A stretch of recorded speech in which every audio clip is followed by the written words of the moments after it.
Bonsoir à toutes et à tous et bienvenue sur El Magharibiya. Quel plaisir de vous retrouver pour ce nouveau numéro de Microscope. L'info continue et l'actualité continue. Le 7 septembre aura lieu donc les élections présidentielles, comme l'a annoncé il y a quelques semaines maintenant Abdelmadjid Tebboune, une élection qui devait avoir lieu le 12-12-2024, puisque le dernier rendez-vous au scrutin énormément boycotté. D'ailleurs, on y reviendra aussi ce soir. Donc, a eu lieu le 12 décembre 2019 dans un contexte particulier. C'est une élection qui a été déplacée, annulée, suite notamment à ces millions d'Algériens qui refusaient, qui rejetaient totalement ce scrutin en 2019. En tout cas, Abdelmadjid Tebboune est en place maintenant depuis le 12-12-2019 et le 7 septembre prochain, en pleine rentrée sociale.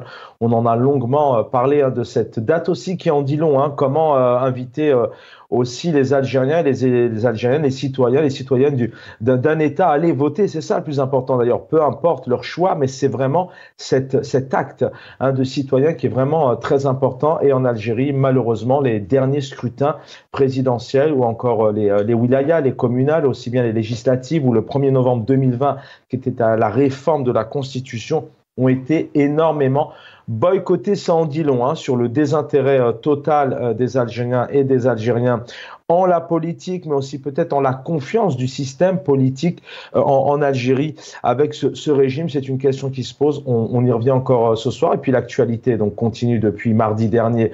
Vous le savez, donc il y a maintenant un peu plus de 8 jours, le président algérien a réuni pas loin de 27 partis politiques. Seulement ceux qui siègent dans les assemblées nationales, communales, comme les wilayas par exemple, ou bien évidemment l'Assemblée nationale. Et puis depuis, on essaye vraiment de décortiquer un peu toutes ces questions qui sont importantes et qui ne sont aussi pas posées dans les médias algériens. Et c'est la thématique ce soir. Nous allons revenir sur ce qu'on appelle le quatrième pouvoir dans un État. Les médias qui parfois d'ailleurs dans certains pays, comme par exemple en France ou en Italie par exemple, jouent un rôle important aussi pour parfois aiguiller, informer, parfois font aussi de la propagande, mais en tout cas des médias qui sont assez présents. Et en Algérie, autour de cette élection, autour de cette politique, de cette classe politique, très peu, voire pas du tout, d'action médiatique. On en parle. En tout cas, la dernière sortie, donc c'était aujourd'hui, le ministre de la Communication, on y revient, Mohamed Lagab, en collaboration avec Omar Belhadj, le président de la Cour constitutionnelle, qui organise donc des sessions de formation pour consacrer une culture constitutionnelle, juridique et professionnelle au sein des médias, vous l'avez compris. Alors, est-ce que les journalistes aujourd'hui en Algérie ont-ils besoin plus de liberté et de formation? Vous me direz, l'un ne va pas sans l'autre, mais est-ce que c'est aujourd'hui la priorité en Algérie? Donc, une première session qui a eu lieu aujourd'hui, en ce 29 mai, à l'École supérieure d'hôtellerie et de restauration d'Alger. Alors, quel est le rapport? On ne sait pas trop, mais pourquoi pas. En tout cas, on en parle ce soir. Et notamment, ont-ils dit, pour assurer une meilleure couverture des élections présidentielles. Vous connaissez la date. Voilà ce qu'a annoncé Mohamed Lagab, ministre de la Communication. Notre pays a besoin d'une presse forte et efficace, d'autant plus que la presse mondiale est forte et influente. Le secteur de l'information connaît désormais une bonne dynamique. Je vous lirai des extraits tout au long de l'émission en interrogeant notamment nos invités qui nous font l'honneur d'être là ce soir. Gamal Abina, bonsoir. Vous êtes d'abord un homme de médias. Vous intervenez pour plusieurs médias, un peu partout. D'ailleurs, je crois que, je ne sais pas, un scoop, vous avez diffusé l'émission. Vous avez même eu le plaisir, si je ne me trompe pas, de faire une émission en Algérie. Voilà, vous êtes chez nous, vous êtes chez nos confrères de CNews, chez Beurre FM. Donc, voilà, les médias, ça vous connaît. Vous êtes spécialiste des questions internationales et vous êtes fondateur du mouvement des droits citoyens. J'espère que j'ai compris. Civique. Droits civiques. Bonsoir, Gamal Abina. Bonsoir et merci pour l'invitation. C'est moi qui vous remercie et on devrait avoir donc un journaliste de longue date, grosse expérience. Il connaît bien le métier, mais il connaît bien aussi le pays. Karim Kebir est avec nous. Bonsoir Karim Kebir. Bonsoir et bonsoir à vos téléspectateurs et à vos invités. Merci d'être avec nous Karim Kebir. D'ailleurs, je vais commencer par vous. Alors, Mohamed Lagab donc a annoncé, on va revenir sur effectivement ces formations, sur vraiment des orientations, des formations, en quoi elles consistent. mais on va peut-être surtout se poser cette question sur la priorité des médias aujourd'hui en Algérie, liberté et formation, quelle est vraiment la priorité aujourd'hui? Le ministre qui dit clairement, voilà, notre pays a besoin d'une presse forte et efficace. Bon, bah ça, je crois que il ne fâchera personne. Mais derrière, il dit que le secteur de l'information connaît désormais une bonne dynamique car nous avons uni nos forces avec les établissements médiatiques publics et privés au service de notre pays. Donc, conformément toujours, hein, je cite, hein, conformément aux instructions du président de la République, qui a déjà pris de nombreuses mesures pour conforter et soutenir les établissements médiatiques. Est-ce que le constat du ministre de la Communication est fait? Est-ce que c'est le même constat pour vous et pour les autres confrères et consoeurs journalistes en Algérie? Non, c'est un discours, de la part d'un représentant du gouvernement. Donc il peut pas dire autre chose. Mais en vérité, on ne peut pas parler de système médiatique en Algérie. Ça n'existe pas pratiquement. On n'a pas de presse. Il y a des journalistes, mais il n'y a pas de presse. Il n'y a pas de parce que pour faire de grands médias ou comme il le dit lui, c'est-à-dire disposer de grands médias, quand même il y a des paramètres. Le premier, c'est d'abord, bien entendu, la ressource humaine. La seconde, c'est bien sûr avoir des moyens financiers. Puis, le plus important, c'est de disposer, c'est évoluer dans un environnement politique libre. Or, ce n'est pas le cas. Aujourd'hui, en Algérie, pratiquement, vous n'avez qu'à consulter chaque matin l'essentiel des médias. Je dis bien l'essentiel à tous, parce que certains font, comme je l'ai souvent dit, font le journalisme qu'ils peuvent, en raison de toutes les contraintes, mais l'essentiel ne font que relayer le discours officiel. Il n'y a pas d'information en dehors des canaux de communication officiels.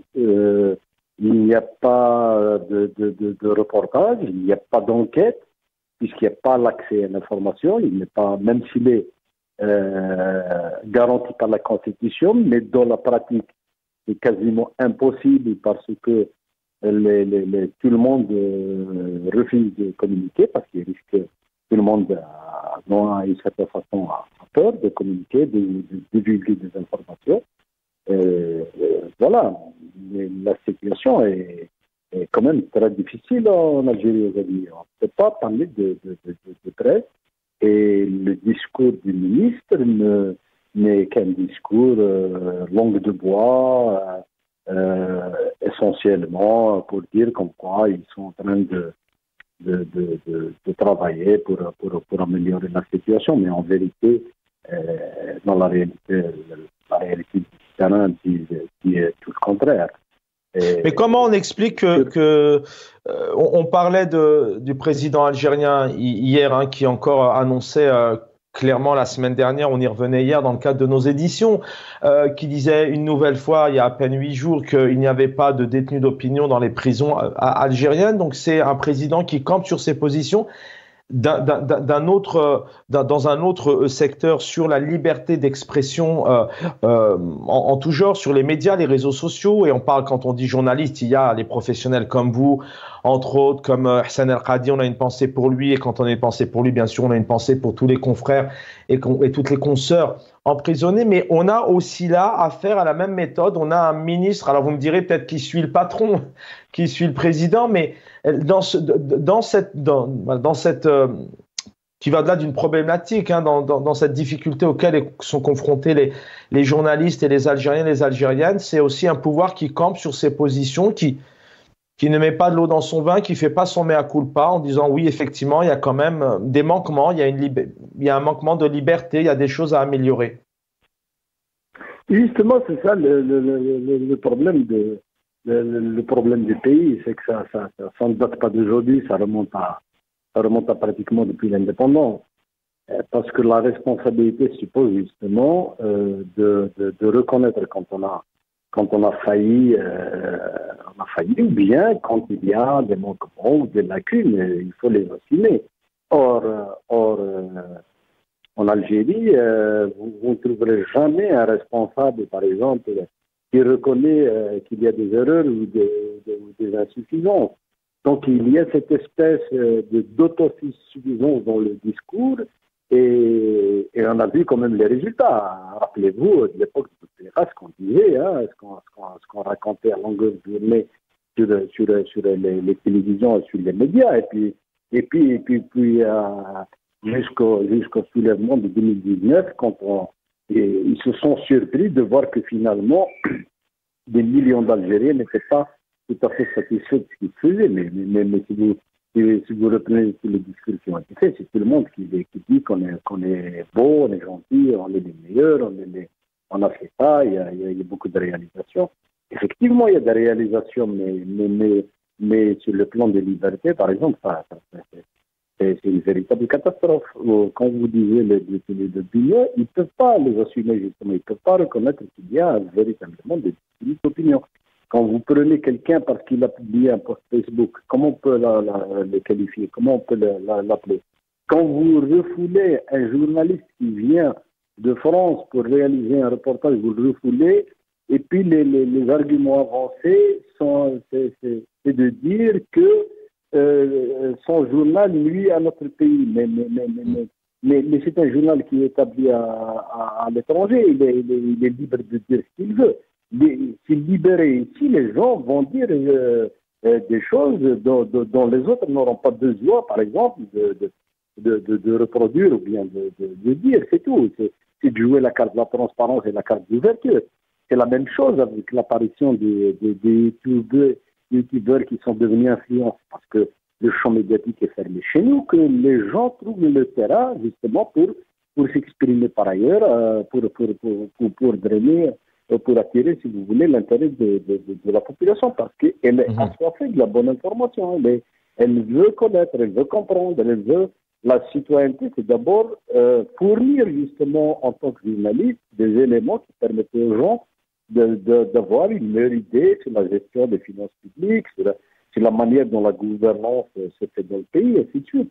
Donc, si vous fermez, vous ne pouvez pas forcément avoir cette confiance de la population. Donc voilà, nous avons c'est le drame de notre pays. C'est parce qu'en arrière-fond, il y a un problème de légitimité. Donc forcément, les responsables à plusieurs niveaux ne se sentent pas redevables à la population. Donc ils développent le discours d'autosuffisance et d'auto-glorification. Ne pas se sentir redevable, voire ne pas assumer ses responsabilités. Gamal Abina est avec nous. Merci d'être là ce soir. Vous connaissez bien le pays. On peut pas dire que vous êtes neutre, mais voilà, vous prenez aussi peut-être les choses avec une autre vision. Vous intervenez sur plusieurs médias, je le disais tout à l'heure. Vous avez eu, je crois, la possibilité d'aller aussi participer à une première émission au pays en direct sur H24. On a entendu là aujourd'hui le ministre de la Communication. Je ne vais pas relire l'extrait, vous l'avez écouté, mais voilà, le secteur d'information qui connaît une bonne dynamique, de nombreuses mesures, mais c'est quand même un pays aujourd'hui où la presse, les journalistes sont confrontés à des difficultés. Karim Kebir évoquait le cas de Falid Alilat, qui est chez Jeune Afrique, qui a été donc après une douzaine d'heures gardé à l'aéroport, donc a repris un vol en direction de la France, alors qu'on rappelle qu'il n'a pas de passeport français. France 24, TV5, nous, bien sûr, on ne peut pas travailler en Algérie. Enfin, est-ce que vous faites le même constat que le ministre de la Communication? Le secteur de l'information connaît désormais une bonne dynamique. Et quel constat vous faites du secteur de l'information en Algérie, Gamal Abina? Alors oui, la personne qui était écartée de Jeune Afrique, bon, j'ai aucune sympathie pour le journaliste, le journaliste. Pour le journal plutôt, c'est un journal très anti-algérien. J'ai été abonné à l'époque, c'est des pages entières d'attaque de l'Algérie, donc il est logique que c'était mal perçu et je pense qu'il y a quand même une logique qui participe à ça. Après, la question des médias en Algérie, alors il y a deux aspects. Mais Gamal Abina, je vous reconnais pas. Je vous reconnais pas. Que ça soit mal perçu, c'est une chose. Mais de là à dire, voilà, personne, vous n'entrez pas au pays parce que vous travaillez dans tel journal, est-ce que ça relève pas de la liberté de la presse et d'expression? Est-ce que un pays si puissant qu'il le dit qu'est l'État algérien ne doit pas faire abstraction, travailler autrement. Oui, j'ai expliqué le principe. C'est-à-dire que moi, je préférerais évidemment que tout le monde puisse s'exprimer, c'est pas le problème. Mais concernant Jeune Afrique, franchement, j'ai aucune sympathie pour le journal. C'est vraiment un tissu de vomi en permanence et c'est un vrai problème. Ça m'aurait dit à n'importe quelle radio ou n'importe quel média, mais pas celui-là. J'ai beaucoup de mal avec. Mais ça, c'est personnel, hein, c'est pas du tout lié à l'État. Après, effectivement, un pays puissant n'a pas besoin de s'inquiéter de ce genre de torchon, hein, parce qu'on peut parler de torchon. Je serais moins dérangé par d'autres journaux d'opposition que celui-ci, parce qu'il est masqué le coup, mais on le voit venir. Maintenant, pour parler effectivement du rapport aux médias. Alors, j'ai pas fait une télévision, j'ai fait tous les médias algériens nationaux. Donc je les ai fait parce que moi j'ai une démarche qui est inclusive.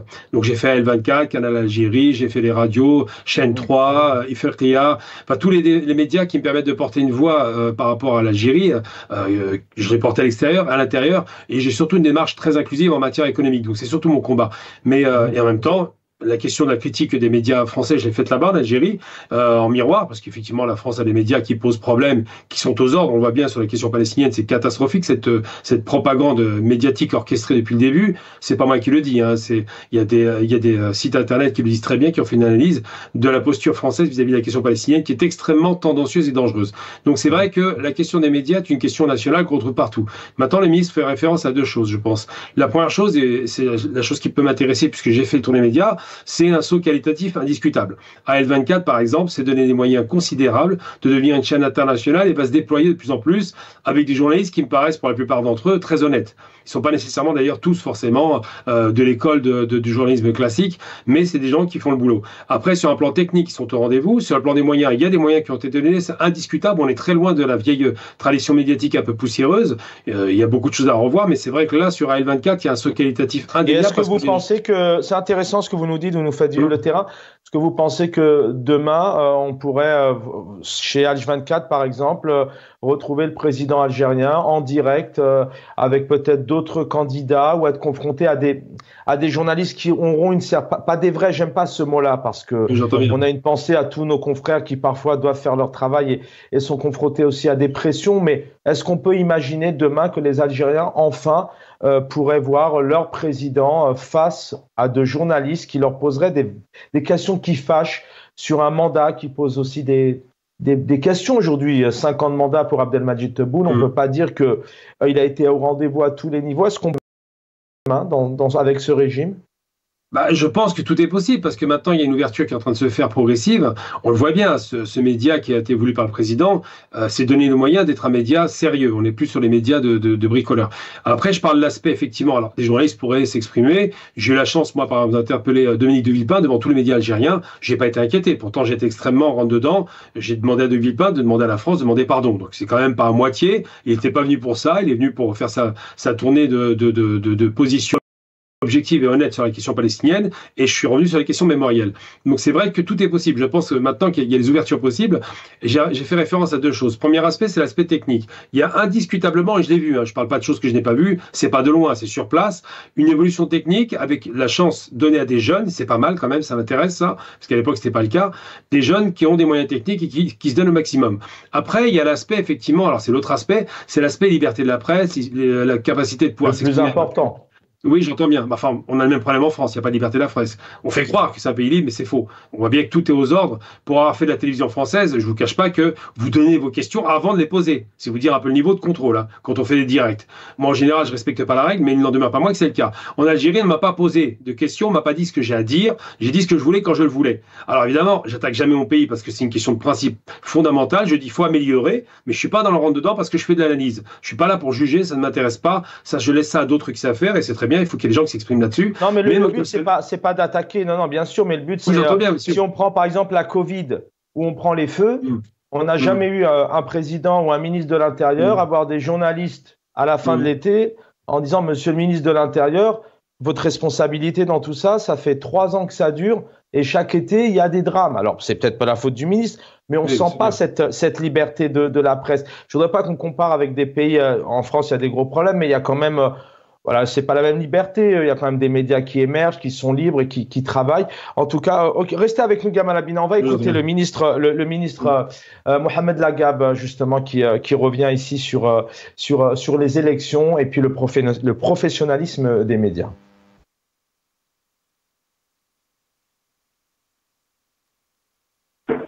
Alors apparemment on a un petit souci technique. Karim Kebir, on va vous diffuser le sujet dans quelques instants. Karim Kebir, vous m'entendez?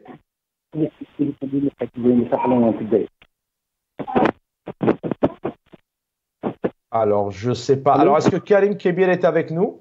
Oui. Oui.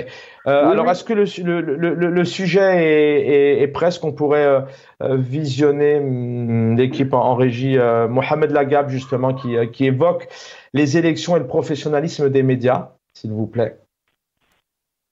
وابتداء من يوم غد إن شاء الله وبالتعاون مع اتحاد إذاعات الدول العربية سيتم تنظيم على مدار 3 أيام تتضمن المحاور التالية: التغطية الإعلامية المنصفة للانتخابات،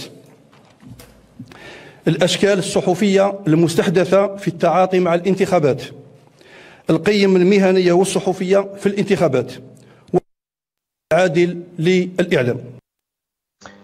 Mohamed Lagab qui a donc salué l'initiative de la Cour constitutionnelle, puisque le président était présent, Omar Belhadj, d'organiser cet atelier de formation, des ateliers de 3 jours. Alors formation, orientation, on va essayer de comprendre, au profit des médias nationaux et des journalistes accrédités travaillant pour des médias étrangers en prévision de l'événement majeur du pays qui est les élections.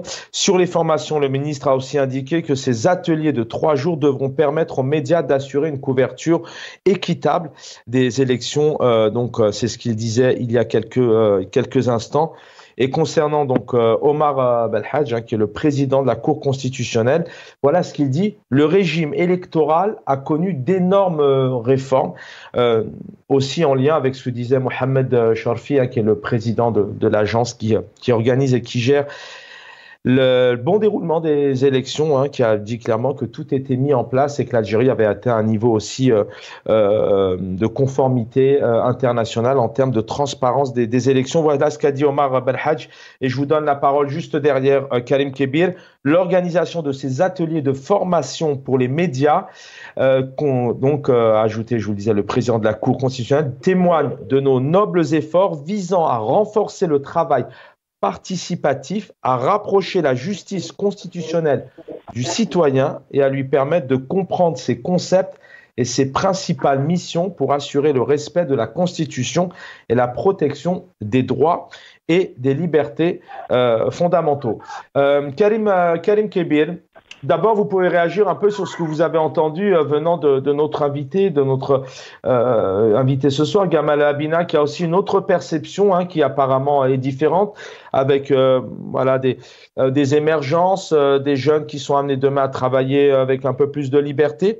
Et puis aujourd'hui, les médias en Algérie, on nous parle de formation, Karim Kebir. Est-ce que réellement c'est la priorité aujourd'hui qu'il y ait ces journées de formation, notamment proposées par le ministre de la Communication? Concernant les formations, c'est toujours bon à prendre, mais bien sûr, mais encore faut-il que ça dure, c'est toute l'année, c'est tout le temps. Je veux dire que l'ouverture qui dit cette ouverture toute l'année. Moi, j'ai vu par exemple les médias jusqu'à il y a encore 2 à 3 semaines, et vous ne trouverez pas de place à l'opposition dans les médias. On n'invite jamais d'ailleurs l'opposition ni dans les médias publics ni dans les chaînes de télé privées. Vous ne trouverez jamais un débat contradictoire ou bien des critiques qui peuvent être formulées par exemple à l'égard de la politique économique gouvernementale. Donc c'est toujours, on a souvent invité des gens qui sont là pour appuyer uniquement le discours officiel. Et puis je rappelle notre ami, peut-être c'est son point de vue, que nous avons eu pas mal de journalistes qui ont été emprisonnés pour leurs écrits, parce qu'ils ont écrit simplement. Moi-même, j'étais rédacteur en chef en liberté. On a eu un journaliste, Rabah Karesh, qui a fait la prison à Tamanrajet, pour avoir couvert une manifestation qui était hostile au découpage administratif décidé par le ministère de l'Intérieur. Le dossier était complètement vide, sur la base d'un article journalistique. Il y avait le journaliste de Chorok qui a été emprisonné parce qu'il a écrit sur la date refusée par les autorités françaises. Il y a Ihsan Al-Qadi qu'on accuse de financement étranger pour avoir créé une radio, une web radio il y a une dizaine d'années où il avait informé à ce moment-là déjà, il avait informé sur la manière dont il a bénéficié du financement parce que c'était un projet comme les autres radios publiques aussi ont bénéficié. Je cite le cas de JDFM, même à la Chine par exemple, même beaucoup de médias publics qui ont bénéficié de ces financements, par exemple l'Union européenne. Donc voilà, qu'il y ait des formations pour perfectionner les journalistes. Effectivement, il y a des lacunes, par exemple, sur beaucoup de spécialités, en économie. On a vu la presse sportive, les dérapages de la presse sportive, d'ailleurs. Même le ministre lui-même nous a rappelé à l'ordre récemment, après l'élimination de l'équipe nationale, comment ils se sont attaqués à Belmadi, Donc, les formations sont toujours utiles. Mais encore faut-il, comme je l'ai dit tout à l'heure, s'il n'y a pas un espace, un environnement politique qui permet cette liberté, moi, franchement, je ne vois pas à quel prix. Et puis notre confrère évoque le cas de la France. Effectivement, il y a des médias en France qui sont, tout le monde connaît, qui comme on dit, qui financent l'orchestre comme de la musique, ça soit même aux États-Unis, en Angleterre. Mais rien n'empêche qu'en France, il y a des journaux où on peut s'exprimer, où l'opposition peut s'exprimer, où peut formuler des avis contraires.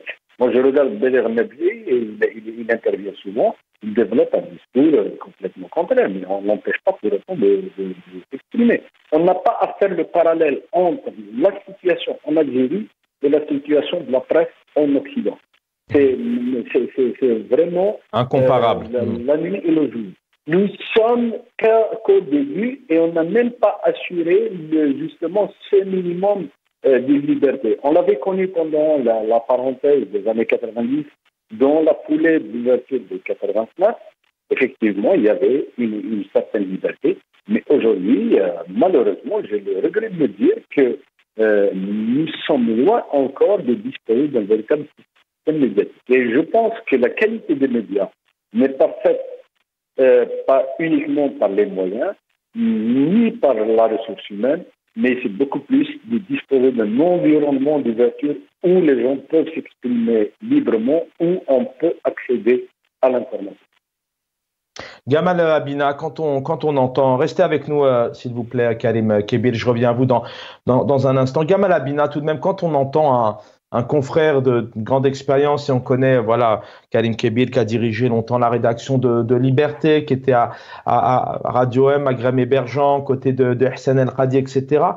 Il y a cette réalité tout de même qu'on peut. Alors on pourrait toujours tout comparer, effectivement, mais effectivement, ce que je peux rejoindre aussi, Karim Kébir, c'est que c'est vrai que les médias aujourd'hui, notamment dans certains pays du Maghreb, en Afrique, mais là on parle de l'Algérie, il y a tout de même cet obstacle, ce manquement. On sent tout de même que les verrous sont là. On pourrait citer plusieurs exemples précis de journalistes qui sont intimidés, interpellés, qui sont emprisonnés. On sent tout de même qu'on n'interpelle pas comme ça, voilà, les responsables politiques. On ne parle pas de l'armée comme ça. Ça reste quand même très difficile en Algérie. Vous le comprenez tout de même, ceci? Il y a un environnement qui n'est pas favorable, d'abord parce que l'Algérie passe par plusieurs phases difficiles. Hein. Je ne parle même pas du Hirak qui est arrivé et qui a été quand même salvateur, mais surtout les questions économiques, les questions des pressions internationales, les questions des pressions aux frontières, la volonté de déstabilisation très évidente aujourd'hui d'un pays du Golfe. Donc tous ces éléments-là ont tendance à radicaliser les positions, effectivement à inquiéter. Moi je pense que ce qui est dommage, et là je rejoins votre journaliste, ce qui est dommage c'est qu'il n'y ait pas de débat contradictoire. Ça c'est quelque chose qui manque vraiment à l'Algérie. Il y a quelques débats, mais ça reste quand même très, très bon enfant. Et je pense qu'on y gagnerait en termes de qualité à revenir sur le contradictoire. Le contradictoire. Alors pourquoi, selon vous, dans ces régimes-là, je vous laisse la parole à poursuivre, Gamal Abina, mais pourquoi effectivement, depuis 5 ans, c'est un président même qui à un moment donné a tendu la main, le Hirak Béni, qui parle aussi d'ouverture. Il y a des mots qui sont là, on ne peut pas le nier, il y a même des mots encore ici qui sont présents. Mais pourquoi tout de même il y a cette peur demain de voir Abdelmadjid Tebboune se livrer à une interview d'une chaîne YouTube, par exemple, avec 2, 3 journalistes jeunes, d'aller à l'université, faire la tournée des universités, en Algérie, il y a cette question aussi de quoi? D'illégitimité, de crainte aussi, dans ces régimes-là en général aussi, de perdre le contrôle du pouvoir? Non, j'ai l'impression qu'il n'est pas à l'aise avec l'exercice, tout simplement. Je ne crois pas que c'est une question de peur. Ah bah pour un homme politique et un chef d'État.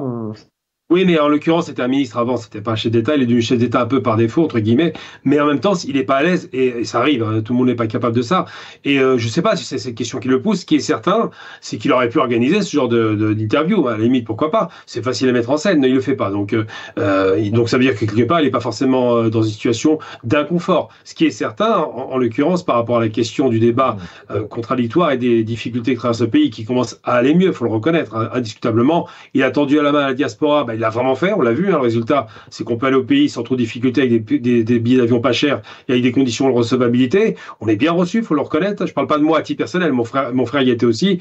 Donc, mais simplement pour dire que c'est vrai que l'Algérie gagnerait en termes de débat contradictoire, ça l'élèverait, ça permettrait de dépasser tous les autres pays. Par contre, là où je ne suis pas trop d'accord sur l'analyse qui est faite, parce que je vis en France évidemment, c'est de dire qu'en France, il y a une liberté médiatique, elle est fausse cette liberté.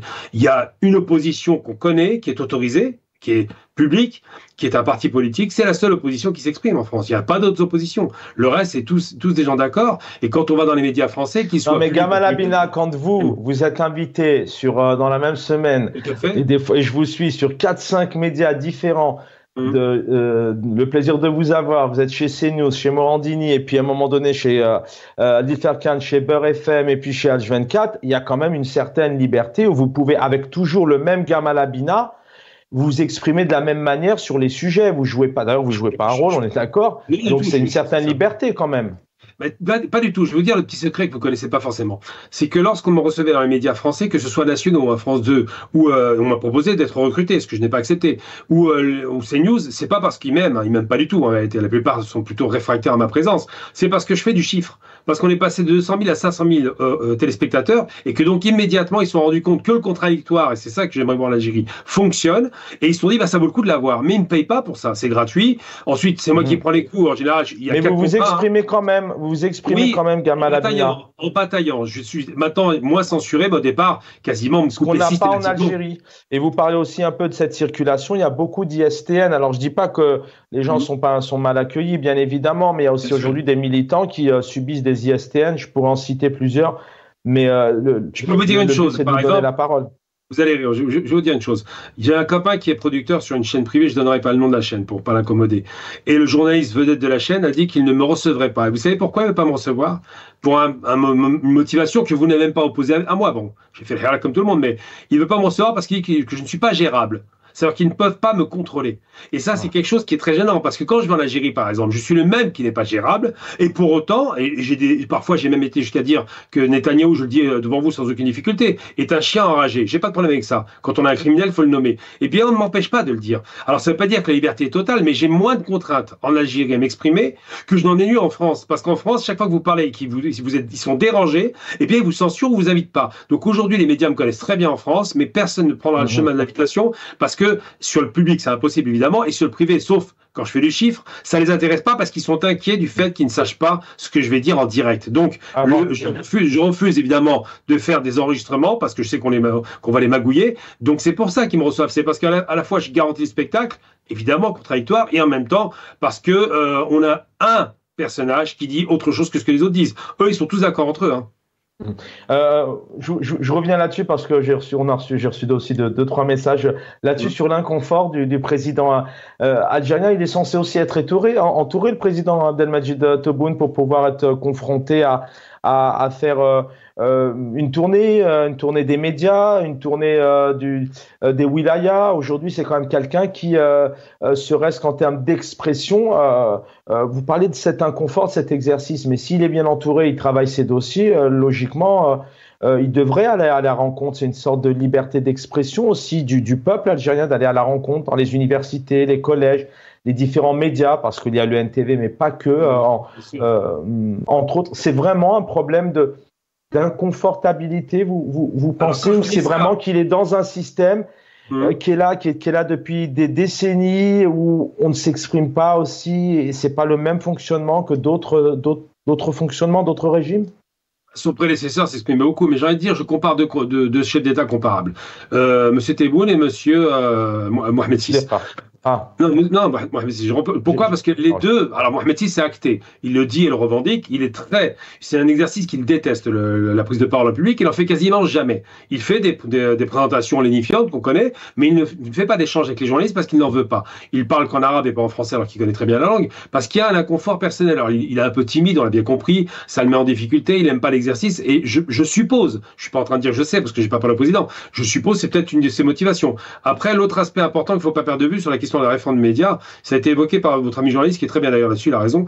Il y a aussi la question du média Internet. C'est-à-dire qu'aujourd'hui, vous en avez parlé, l'Algérie avait, de moins en moins, mais avait complètement déserté le numérique et l'Internet. Donc, l'Algérie était attaquée régulièrement sur le net sans se défendre. Aujourd'hui, il y a tout de même une reprise en main de l'Internet, des expertises qui se développent, et je pense que le futur média, en l'occurrence, qui va devoir coïncider avec les médias nationaux, c'est le contrôle des médias du net, je parle au niveau national, je ne parle pas au niveau privé, qui doit être repris en main pour pouvoir répondre à des campagnes, par exemple, de propagande anti-algérienne ou des campagnes de valorisation de l'Algérie. Et tout ça, c'est important parce que nous avons tous un rôle commun à faire. Moi, quand j'allais sur Canal 22 ou quand je viens chez vous, j'ai aucun problème à exprimer, d'abord parce que je suis pas censuré, c'est déjà pas mal, et surtout parce que je considère que je dois parler partout, où ma voix peut porter. Ça ne veut pas dire que j'ai raison, ça veut dire que mon sentiment général, c'est qu'il faut que tout le monde puisse parler à tout le monde. Donc c'est ma démarche, elle est très démocratique. C'est pour ça que je ne m'interdis aucun média, quel qu'il soit.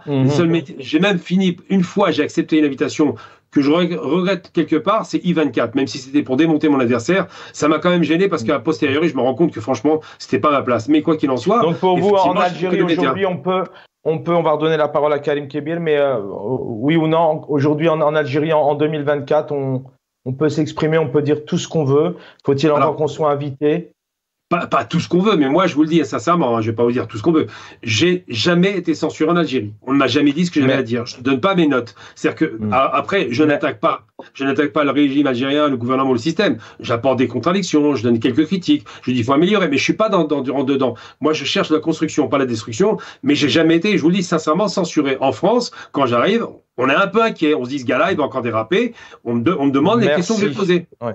Bon, après, c'est aussi selon les constats. On a reçu plusieurs invités qui font un constat, voilà, plus ou moins, certains Algériens qui vivent au pays ont un constat quand même assez noir et assez absent de la mandature de Tebboune et on entend très peu d'invités dans ce sens, voire pas du tout en Algérie. Karim Kébir, je voudrais revenir avec vous effectivement. On parlait tout à l'heure de ce pouvoir, de ce régime qui reste quand même, qui campe sur ses positions. D'ailleurs, Omar Belhadj, qui est le président du Conseil constitutionnel, qui a aussi précisé, a salué les efforts du président algérien, notamment dans le sens de la liberté, d'expression, le souci du président de consacrer plus de liberté en promulguant les différentes lois organiques. Si on pousse un peu plus, qu'est-ce qui bloque aujourd'hui dans ce régime de pas voir à la fois, notamment dans cette élection qui arrive, Karim Kébir, une élection qui quand même médiatiquement, alors il y a ce désintérêt du peuple, on le ressent, mais il y a aussi cette absence, cette timidité, cette discrétion. Je pourrais même peut-être parler d'absence, j'assume le qualificatif des médias autour de cette présidentielle. Comment vous l'expliquez aujourd'hui? Tebboune est reconduit d'office, faut pas toucher au régime, il y a aussi peut-être des problèmes claniques. Écoutez, je pense qu'il y a un tournant en Algérie, c'est un tournant historique dont les effets vont encore rythmer la vie politique du pays pour encore quelques années. C'est le Hirak populaire de 2019. Donc, il y a une période de conscience collective chez la majorité du peuple algérien sur la nature du système. Ils ont appelé à des changements, ils ont dénoncé la corruption. Donc, cet esprit qui anime les gens aujourd'hui, il est toujours en place. Mais les réponses qui ont été apportées ne sont pas justement à la hauteur de ces aspirations. Et je pense qu'il y a cela sans compter tout ce qui a été entrepris durant la période de l'épidémie, puisque on a élaboré des lois quand même allant dans le sens d'un grand verrouillage. Je pense notamment à l'article 87 bis du Code pénal, qui criminalise pratiquement l'activité politique et qui peut assimiler une personne à un terroriste pour peu qu'elle réclame un changement de régime. C'est-à-dire, par exemple, si vous revendiquez la transition, elle sera considérée comme étant un acte terroriste parce que, dans yeux de la loi, ce n'est pas une manière constitutionnelle de réclamer le changement. Donc voilà. Donc aujourd'hui, l'essentiel de la population, je ne parle pas uniquement sur le plan économique, parce que aussi sur le plan économique, la situation est difficile pour de nombreux ménages. Le pouvoir d'achat s'est érodé. Donc il y a cette forme de frustration chez la population, une forme, en tout cas, qui donne l'apparence d'une forme de résignation par rapport à tout ce qui se fait, à tout ce qui... Donc, en invitant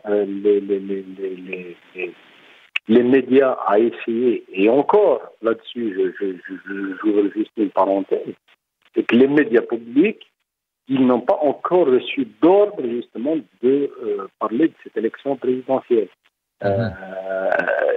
Donc il n'y a pas cet enthousiasme, ils le savent, ils le voient, ils le ressentent qu'il n'y a pas cet enthousiasme par rapport à l'élection parce que nous avons vécu déjà des élections similaires dans les mêmes formes et dans la même atmosphère et dans les mêmes formes, comment dire, donc en invitant ces médias justement à essayer de secouer le cocotier, c'est parce qu'ils savent pertinemment qu'il n'y a pas encore pour le moment du moins un intérêt à ce rendez-vous électoral. Gamal Abina, sur cette couverture médiatique en Algérie, vous l'avez suivi aussi. Par exemple, il y a eu cette grande réunion où le président algérien a décidé d'inviter 5 ans après, en tout cas, tous ces partis politiques. Les autres partis politiques qui ne siègent pas, vous qui êtes démocrate, les droits civiques, les libertés d'expression, c'est important aussi que ce président, à un moment donné, avance la fin de son mandat. Alors, vous me direz, c'est un peu tard, mais qui prennent la décision de rencontrer. Il y a plusieurs partis et personnalités politiques qui n'ont peut-être pas été élus, qui n'ont peut-être pas de siège, mais qui représentent une forte représentation de la population. Et puis sans oublier ces millions d'Algériens qui, je rappelle, quand même, boycottent depuis plusieurs années. J'ai envie de dire simplement, c'est que s'il a pris, je crois, il me semble 26 ou 27 partis, c'était déjà une représentation assez importante. Effectivement, les conditions, c'était d'être élu. Donc, c'est à peu près logique. Ça me choque pas, ça. Maintenant, l'ouverture à d'autres discussions, effectivement, indépendamment de celle-ci, me paraît pas inintéressante. Vous avez raison. Mais j'ai envie de vous dire une chose, sincèrement, par rapport à ce que j'ai vécu. Parce que moi, c'était vraiment un retour au pays. J'ai découvert des choses formidables, d'autres moins bien. C'est normal, un pays évolue. Mais une chose qui est certaine, c'est que quand j'ai fait l'émission de Vedette de la chaîne 3 avec Souheila El Hachmi, elle ne m'a pas du tout contraint sur quoi que ce soit. C'était du direct, et c'est une chance, et j'ai eu une liberté totale. Et je vous dis liberté totale, c'est-à-dire que je suis pas quelqu'un qu'on contrôle facilement, vous le savez déjà, et en même temps, j'ai pu m'exprimer. Cette liberté, je l'ai pas ressentie en France de la même façon, je vous le cache pas. Alors, je fais pas de comparaison, parce qu'il y a d'autres pays qui... Non, mais ça, Gamal Abina, excusez-moi, on l'a vraiment très bien entendu, et vous l'avez dit, et je vous dis, on est d'accord. C'est juste peut-être en dehors de... Oui, j'entends bien, mais c'est pour vous dire, sur du direct, je peux faire les choses. Maintenant, effectivement, moi, je vous le dis simplement... Mais après, Gamal Abina, il reste 3 minutes, mais après, on vous connaît aussi. Est-ce que demain, alors question va être un peu claire, est-ce que demain, l'ENTV pourrait recevoir les invités que nous recevons aussi? Parce que chez nous, on dit les choses, chacun a son avis, il le dit d'une manière, avec les termes, en restant courtois, et bien évidemment, bien sûr, on est d'accord. On sait très bien, peut-être, c'est une question, et je veux pas, peut-être que si aussi aujourd'hui, vous avez été amené à participer dans ces chaînes de télé-là, c'est parce qu'aussi, on vous connaît et depuis quelques années, vous rentrez dans un cadre. Moi, on parle aussi de ces invités ou ces autres journalistes qui s'expriment ou qui ont des médias qui malheureusement ont été fermés. Avant de vous quitter, couverture, comment vous imaginez cette couverture médiatique autour de ces présidentielles Ce que j'ai dit moi aux médias, aux journalistes avec qui je parlais, je leur ai dit ce qui serait intéressant, c'est que vous puissiez apporter des débats contradictoires, qu'il y ait de vrais débats enrichissants pour faire avancer la société. Ça, les choses sont claires. Ensuite, bon, moi, ils ne m'encartent pas parce que mes postures, elles sont très claires. Je suis nationaliste, je suis algérien, je défends l'immigration, je défends la Palestine, donc c'est pas difficile en Algérie de faire ça puisqu'ils sont sur la même ligne. Sur les questions politiques, j'ai rencontré beaucoup de journalistes qui étaient du Hirak. Hein. Photo à l'appui, je vous parle pas de gens qui n'étaient pas du Hirak. Donc, il faut bien comprendre que il y a des évolutions qui sont lentes, qui sont nécessaires, je vous rejoins. Et moi, j'appelle de mes voeux, effectivement, à ce que des gens qui viennent sur le Maghrébia ou sous d'autres chaînes d'opposition puissent discuter sur les débats contradictoires en Algérie. Je l'appelle de mes voeux parce que j'aime le débat contradictoire, j'aime les libertés fondamentales et j'aime que les arguments soient abattus les uns face aux autres. Gamal Abina, merci en tout cas d'être présent sur nos plateaux. Karim Kébir, le mot de la fin, bien évidemment, vu aussi de l'extérieur, parfois c'est pas notre quotidien. Pareil, cette présidentielle 2024, avec ces 5 années au pouvoir de Tebboune, est-ce qu'on peut imaginer que demain les Algériens aient quand même un petit brin de transparence sur l'information, sur des plateaux télé demain avec des Atman Mazouz, des Karim Kébir, des Karim Tabou, des Mohsen Belabbas, des messieurs Bouchachi entre autres, pour peut-être donner un peu plus d'ouverture sur le champ politique et donc médiatique. Bien sûr, bien entendu, l'espoir est permis. De toutes les façons, moi je pense sincèrement que cette situation, de toutes les façons, n'arrange pas le pays. Donc, une évolution est inévitable. Après, à quel rythme, nous ne savons pas. Mais concernant la prochaine élection, moi, personnellement, je ne vois pas dans l'immédiat, c'est-à-dire comme un enjeu, puisque tous les indices montrent que l'élection s'est déjà jouée. Après l'enjeu, justement, c'est après l'élection. C'est là-bas que, véritablement, les choses sérieuses vont commencer. C'est là-bas qu'on va mesurer, justement, s'il y a cette volonté d'ouverture ou non. Mais encore une fois, l'ouverture, s'il y a ouverture, ça, c'est bien entendu à travers des gestes forts, à travers des véritables actions qui vont dans ce sens de cette ouverture. À commencer par la libération des opinions et justement la levée des entraves sur l'exercice politique et médiatique.